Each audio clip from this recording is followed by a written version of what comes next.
இப்போது நம்ம நிறைய பேர் வெளியில் இந்த இடத்துல ஸ்டிச்சஸ் தெரியக்கூடாதுன்றதுனால இப்படி பச்சை தச்சு இப்படி திருப்புனது ஒரு தையல் மட்டும் போட்டு திருப்புவோம். அப்போ என்ன ஆகுது, ஒரு சில நேரம்னா லைனிங் துணி எட்டி பார்க்குது. ரைட்டாக நம்ம போட்டதுக்கப்புறம் இந்த மாதிரி எட்டி பார்க்கும். நீங்கள் ஒழுங்காக சுற்றியில் வச்சு இப்படி நல்லா இப்படி அயன் பண்ண மாதிரி வச்சு தைக்கணும். எதுவும் மெயின் கிளாத்துக்கும் லைனிங்க்கும் எந்த கேப்பும் இல்லாமல் தைச்சா அப்படி வராது. ஓகேவா?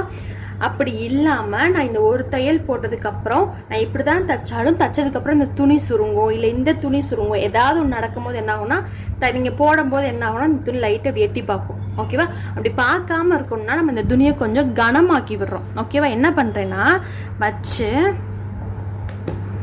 வச்சு கீழே 1/2 இன்ச்சில் தையல் போட்டுட்டு இப்படி திருப்புறோமா, திருப்பிட்டு ஒரு தையல் போடுறோமா, இதோட விடாமல் நம்ம இந்த துணி இப்படி வச்சுருக்கோம்ல இதையும் சேர்த்து ஒரு தையல் போட்டுட்டு அப்புறமா திருப்பும் போது என்ன ஆகுன்னா இந்த துணி கொஞ்சம் கனமாயிடுது. இது நகண்டு வரல. இப்படி நகரணும்னா இந்த துணியும் சேர்ந்து நகர மாதிரி இருக்கும், நகரலை. ஓகே?